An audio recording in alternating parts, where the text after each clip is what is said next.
So in the reading from Luke 17, we hear that the apostles asked Jesus to give them more faith.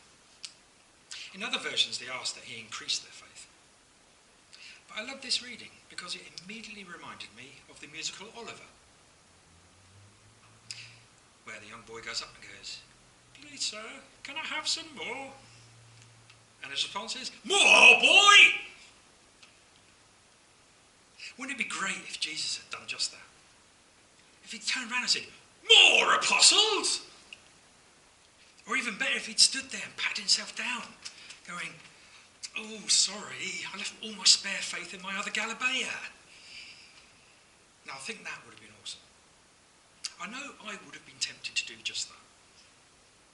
However, instead he says, there is no more or less in faith. No more or less. So I guess that means faith just is. No measurement. No quantity. Then why is it often likened to a mustard seed, or in this case a poppy seed? Why are we told that if we had just a minute bit of faith the size of a mustard seed, we could move mountains? Perhaps the answer is exactly that, because faith just is, or is not. You have it or you don't, and true faith is so powerful, one drop can work miracles. Sounds a bit like an advert. You just imagine now, Jesus pops up on the TV. Get faith! One drop cures all. So by now I'm feeling a little confused. So, what do? You go to the source. That's right, you go to the Bible. The word faith appears over 450 times in the Bible. So it's clearly very important. But I could only find one actual definition of it. The Bible is full of what faith can do. It's full of how you must have faith. How faith can do incredible things. How your life is so much better with faith. But only once are we told what faith actually is.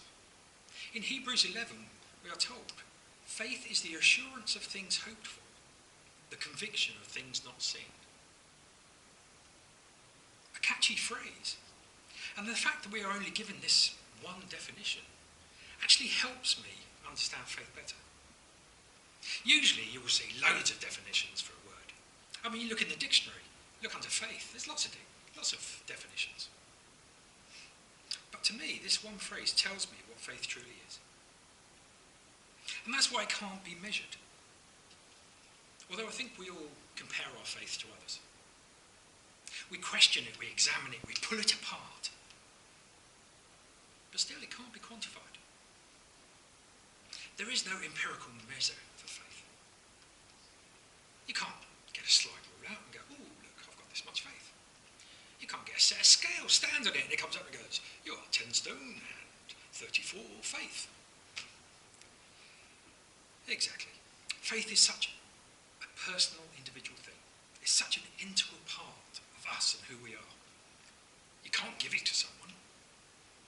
You can't lend it out. Nor can you really take someone else's. But you can find yours through someone else. The disciples certainly did.